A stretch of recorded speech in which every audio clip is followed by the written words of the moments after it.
The first time I saw Brent Daly stroll through the glass doors like he owned the oxygen in the building, I knew he was going to be a problem. Tan suit, whiter teeth than sense, and a Bluetooth earpiece he never actually used, just like the look of, I guess. He had that smarmy Silicon Valley glow, like he'd read 3 chapters of a leadership book and thought it made him immortal.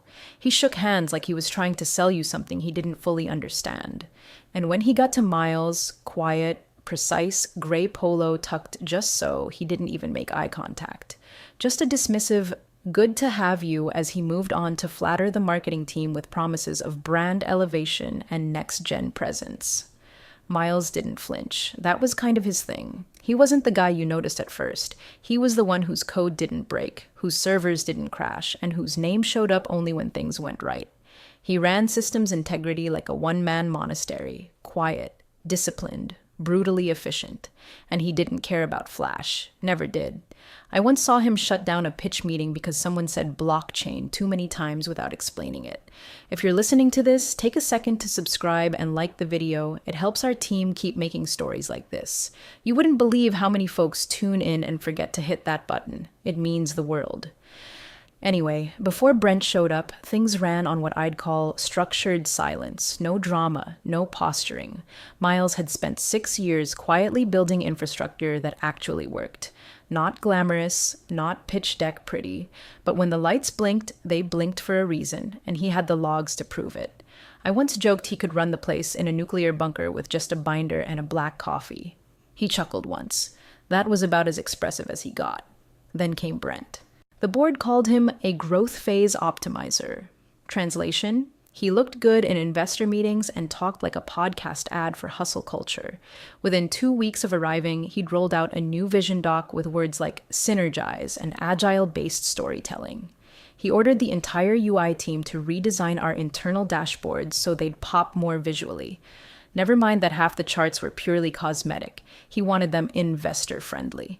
And no one pushed back. Not the CEO, not the VPs. They were all too busy checking the clock for the $180 million acquisition meeting coming up in 6 weeks. Everyone but Miles. See, Brent didn't understand the kind of quiet power Miles held. While Brent was out here spit-shining pitch decks for the VC crowd, Miles was the reason our servers hadn't melted during the last API spike.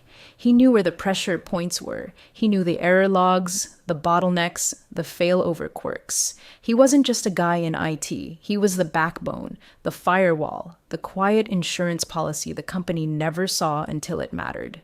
Brent didn't care. On his 3rd Friday, he called Miles into conference room 4B. No agenda, just that slick grin and a fresh printout of our most recent uptime reports.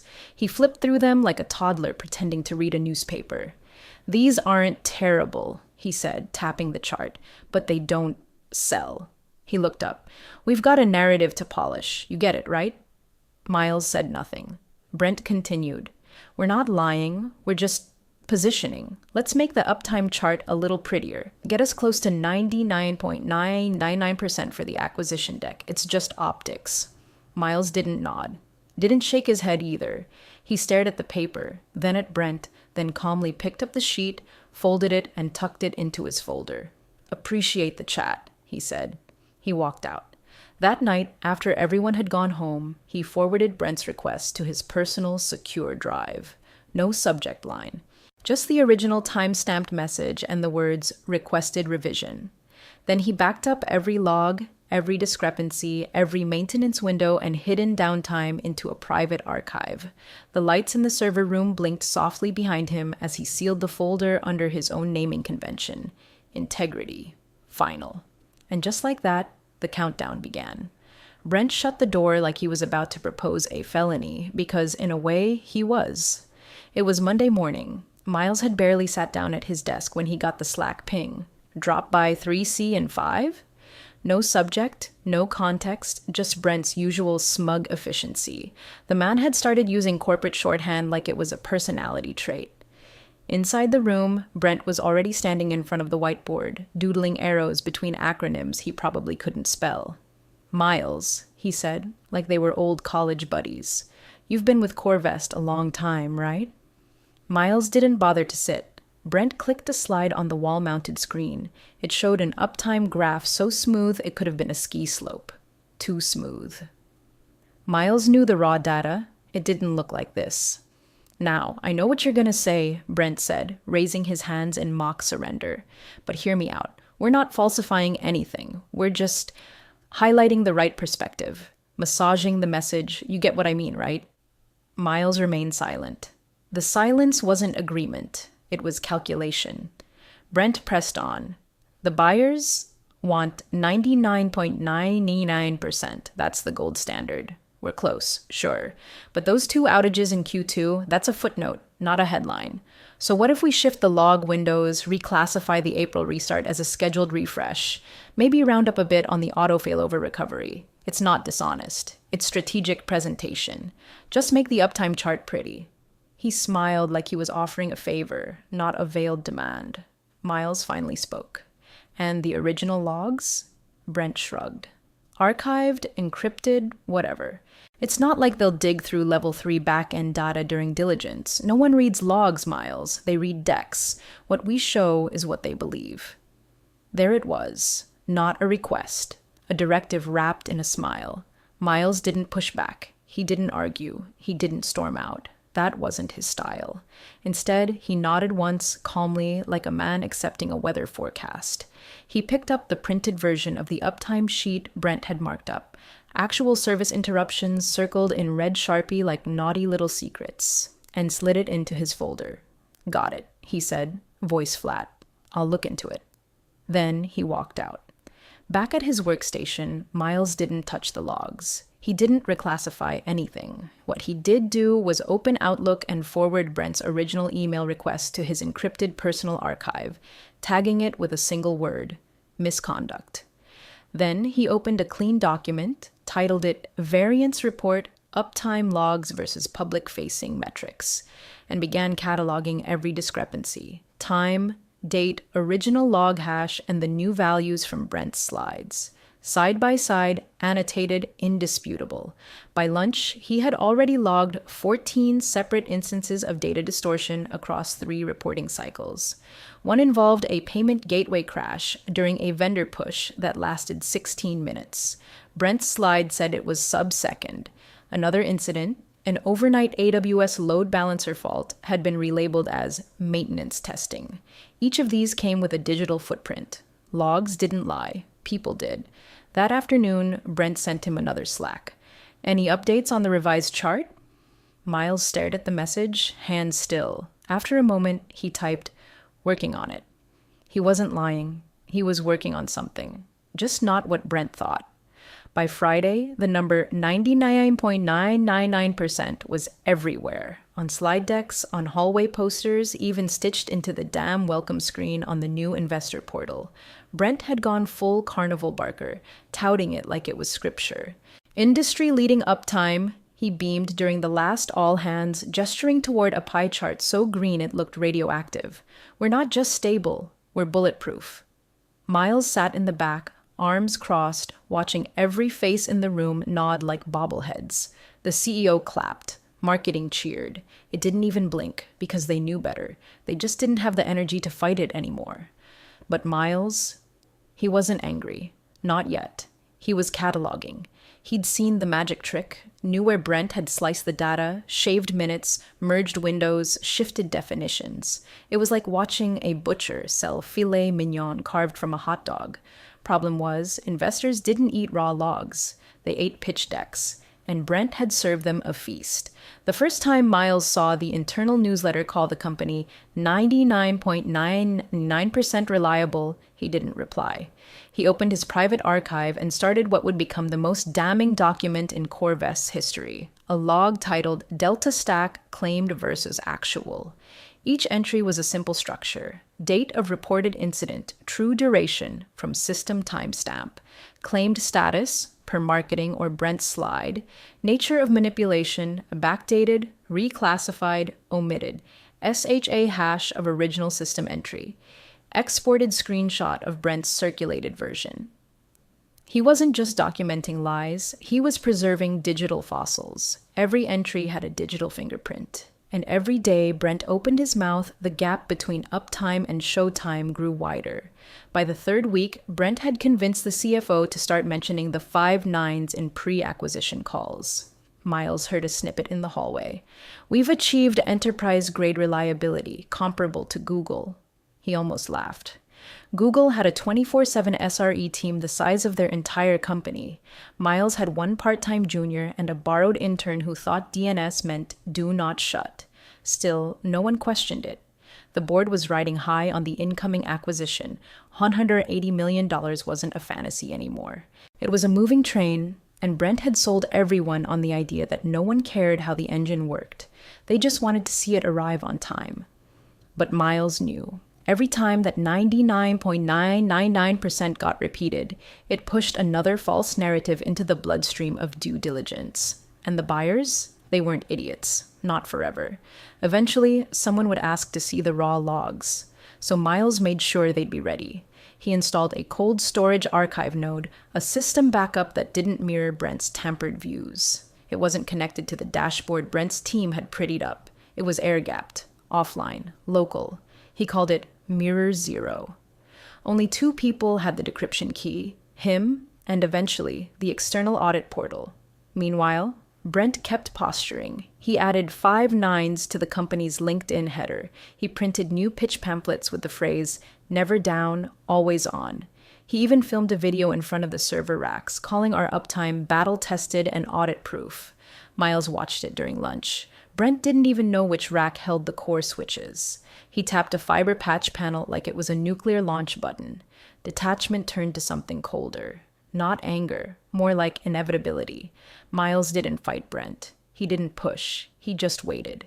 Waited while the slide decks thickened, while the lies stacked higher, while Brent kept selling a version of the truth that didn't exist in any system log Miles had ever signed off on. And through it all, he documented. Patient. Precise, like a scientist watching a controlled burn, knowing eventually someone would ask where the smoke was coming from. The first email from the buyer's due diligence team landed in everyone's inbox like a polite grenade. Initial discovery phase, week 1 interview schedule.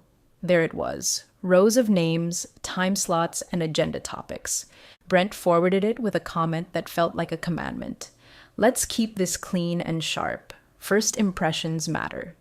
Miles was third on the interview list. 3 hours before his slot, Brent swung by his desk unannounced. Again, the man treated personal space like a myth. "Hey, champ," he said, tone dipped in performative friendliness. "Listen, the buyers are going to want a bird's eye view of the system reliability matrix. You know, high level, investor friendly. Let's not bog them down with back-end nuances." Miles just stared at him. Brent chuckled like they were in on a joke. "I mean, no one reads logs anyway, right?" That line, "no one reads logs anyway," that was Brent's whole worldview in a sentence. Truth only matters if it's being looked at under a microscope, and he was betting no one would bother. The problem was, the microscope had just arrived, and it was hungry. In the hours that followed, compliance pinged Miles twice. First with a gentle alignment request, then with a more urgent one. "Hey, Miles, legal's asking if your systems audit report could reflect the 5 nines figure we're using in the decks, just to keep it consistent. Let us know what works." What works? Miles read it 3 times. What worked was the truth, but apparently that didn't print well on glossy investor packets. He didn't reply. Not right away. Instead, he opened a separate window, fired up his sandbox dev environment, and cross-compared the sanitized slides from Brent's deck against the verified logs in Mirror Zero. Every variance was color-coded, yellow for reclassified, orange for omitted, and red for fabricated. The chart looked like a Thanksgiving fire hazard. The buyers started poking around that same afternoon. Their first questions were mild, standard stuff. Encryption protocols, failover routines, maintenance cycles. Brent breezed through answers like a man who read them off a napkin in an airport bar. "Miles here can confirm our uptimes have been consistently best in class," Brent said during the kickoff call, throwing him a glance meant to imply solidarity. "Right, Miles?" Miles looked straight into the camera and nodded once. "We track all uptime and incident reports," he said. "All anomalies are logged and time-stamped." not a lie, just not the lie Brent wanted. After the call, another email arrived. This one from the buyer's cybersecurity lead, short, surgical. Would appreciate access to your raw incident logs for Q2 and Q3, format agnostic. Miles didn't forward it to Brent. He archived it, tagged it, audit thread external. Then, with a soft breath, he extracted the logs from Mirror Zero and placed them in a secure folder. He didn't share it. Not yet. But he timestamped it, logged it, and printed one hard copy for his safe at home. Over the next few days, the pressure became air you could chew. Brent summoned him twice more, once asking for talking points, and once, less subtly, saying, "Let's not confuse them with dev speak. This is about selling confidence." Miles said nothing. He had become a silent lens, observing every crack, every spin, every corner shaved off the truth to make it fit Brent's fantasy. He watched the new VP of marketing record a promo video about unbreakable continuity. He watched legal draft a press release with the phrase, "zero downtime in the past 12 months." And he watched the CFO approve it with a digital signature he knew would end up on a compliance notice one day. He didn't intervene. He didn't correct. He saved. He saved every version of the uptime report, every slide edit, every Slack message where Brent said, "Just tighten the windows," or "round up recovery to under 5 minutes." He exported the version history of the SharePoint deck Brent had manipulated. He logged the timestamps where compliance was coerced into aligning reality to fiction. Miles wasn't just prepping for audit anymore, he was prepping for fallout. And when it came, there'd be no question of who saw what, and when. It started with a single bullet point in a spreadsheet, highlighted yellow and marked inconsistent. The buyer's cybersecurity team had begun correlating our reported uptimes with the log exports Brent's office had provided. At first, they were quiet about it, courteous. Just a few clarifying questions in the shared Slack channel. "Can you confirm the timestamp format here? Is this incident logged elsewhere? Was this recovery automatic or manual?" But then the yellow highlights turned orange, and then red. Miles noticed it in the metadata before anyone said it aloud.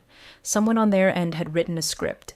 It was crawling through log sequences, comparing recovery times, parsing system status codes. They weren't just kicking tires anymore. They were lifting the hood and wiping the dipstick clean. On a Thursday morning, Brent strolled into the war room with a tray of coffees and a plastic smile. "Morning, folks. How are we feeling? Progressing smoothly?"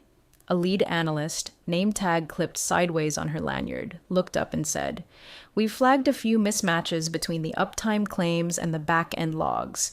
It's probably formatting. Just need the raw incident files, original exports, no filtering." Brent didn't blink. Of course. Yeah, I'll have IT send those over. Our system's a little quirky with exports, sometimes drops trailing zeros, real pain. Give me until end of day?" The analyst didn't argue. She just nodded and made a note in her binder.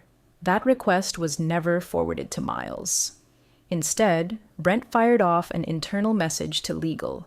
"Delay raw logs until we can recompile to match visuals. Blame format issues if pressed. Keep Miles out of loop." But Brent must have forgotten that nothing digital ever dies, not with Miles watching. By late afternoon, Miles had found the forwarded thread in the metadata logs of their internal Slack relay. Brent had copy-pasted part of a log export into the body of an email and instructed the junior sysadmin to clean it up before sharing. No version history, no change log, just whitewashed uptime to match the myth. Miles didn't say a word. He printed the thread. He exported the original logs and overlaid them with the manipulated ones, each one more egregious than the last. He didn't send it. Not yet.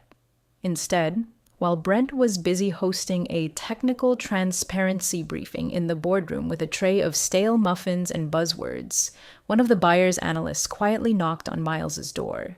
She didn't introduce herself with a title, just leaned in and asked, "Is there something we're not seeing?" It was the first time someone from the outside had asked without asking. Miles met her eyes, held the silence for one long, calibrated beat. Then he said, "You'll want to request the raw system logs directly. Format: tar.das secure transfer. Include original hash comparisons." She nodded like she already had. That evening, after the building emptied, Miles sat in the data center surrounded by humming fans and blue LEDs blinking like quiet sentinels. He opened his secure archive, pulled up the email, the one Brent had sent that started all of this. Massage the data, make the chart pretty, backdate where needed. He didn't forward it. He just hovered over the button, then he marked it. Flagged for action, time-stamped for transfer, logged in the chain of custody. He didn't feel proud. He didn't feel angry. He felt ready. The room was too quiet for how many people were in it. 15, maybe 16 bodies all leaned forward over sleek conference tables and glowing MacBooks, breathing in the sterile tension like secondhand smoke. On one side sat our execs. Brent, the CEO, a legal advisor who looked like she hadn't slept since Q3. On the other sat the buyer's diligence team, stone-faced and professionally unimpressed. The kind of people who measure time in audits and know the sound of someone lying through their teeth. Miles sat against the wall, not officially part of the meeting, but available for technical clarification, which in Brent speak meant stay invisible unless someone says your name, and even then, speak like a thermostat. The presentation was halfway through when it happened. The buyer's lead tech auditor, a tall man with glasses and a subtle twitch in his left eye, clicked to a slide and paused. This uptime graph, he said, tapping his stylus, reflects 99.99% availability across a 6-month window. However, our preliminary crawl shows at least 3 unscheduled outages that don't appear in this report, specifically July 14th, August 2nd, and September 19th. Can someone reconcile that for us? Brent jumped in like a man already prepared. Great question. Some of those may have been scheduled for testing or labeled as contained micro-events. I can have our systems lead confirm that they didn't affect service continuity. The auditor didn't blink. We've already analyzed front-end availability logs and customer-side error rates. The system was down, fully down. These were not micro-events. We need access to the original log series for this chart. There it was, the request, the crack. Brent's smile didn't falter. Absolutely. I'll coordinate with Miles and have them uploaded before end of business. That was his second mistake. His first was assuming Miles was still playing for his team. As the meeting continued, discussion pivoting to growth projections and user churn, Miles quietly logged into the secure audit portal. He opened his encrypted archive, pulled up Brent's original email from 4 weeks ago, and read it one last time. Massage the chart. Backdate logs if needed. Just make the story clean. No one reads the back end anyway. No one reads the back end. He uploaded it into the buyer's secure review portal. Clean, original header, full thread chain. He didn't redact a word. No explanation, no comment. Just a subject line.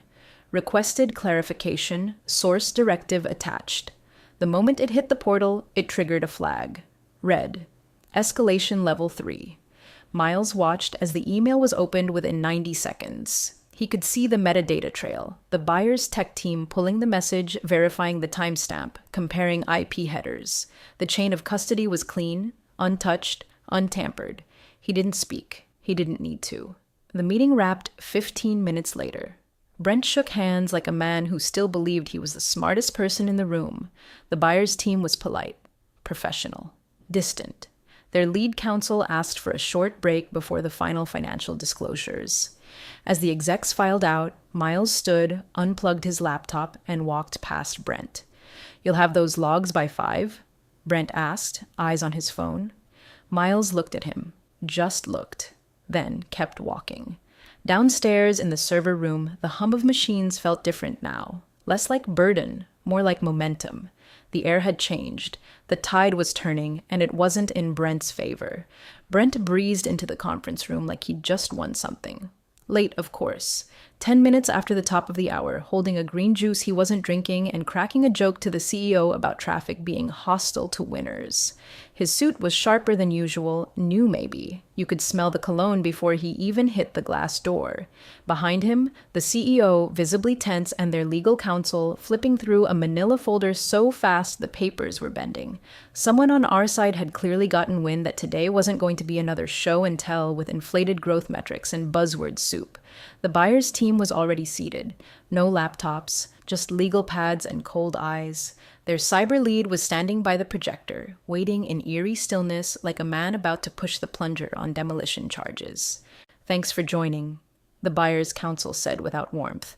"Before we proceed with the data retention review, there's a document we need clarification on. It came through the portal last night, properly time-stamped and verified." Miles sat near the back wall, perfectly still, not blinking, a ghost in the machine. The lights dimmed, the projector clicked, and there it was.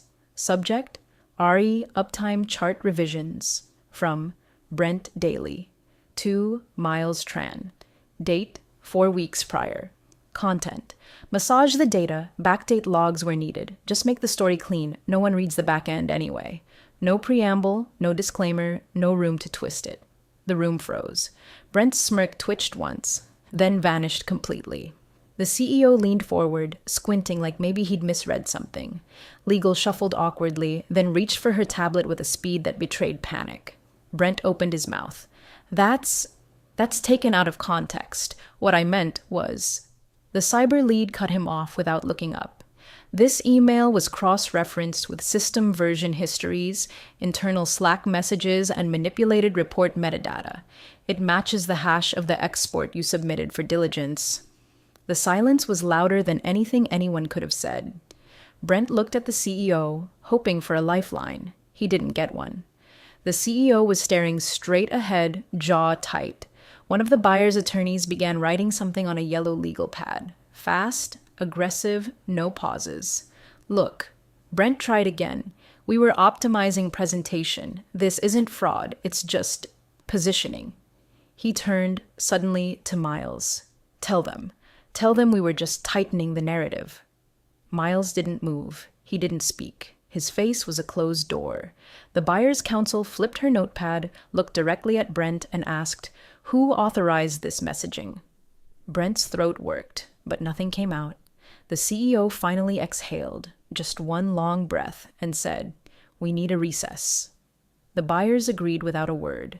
Brent was still frozen, halfway between standing and sinking, as legal quietly gathered their folders. The screen still showed the email, plain as daylight, his name stamped like a signature of hubris. The only movement was the projector fan whirring, loud and slow, like the room itself was waiting for the walls to fall in. Miles rose last, laptop under one arm, calm as ever. He didn't gloat. He didn't grin. He just walked out while Brent stood there in front of his own words. Pinned like an exhibit in a museum no one wanted to visit. The door shut behind Brent like a judge's gavel. The buyers hadn't waited long after the email went on screen.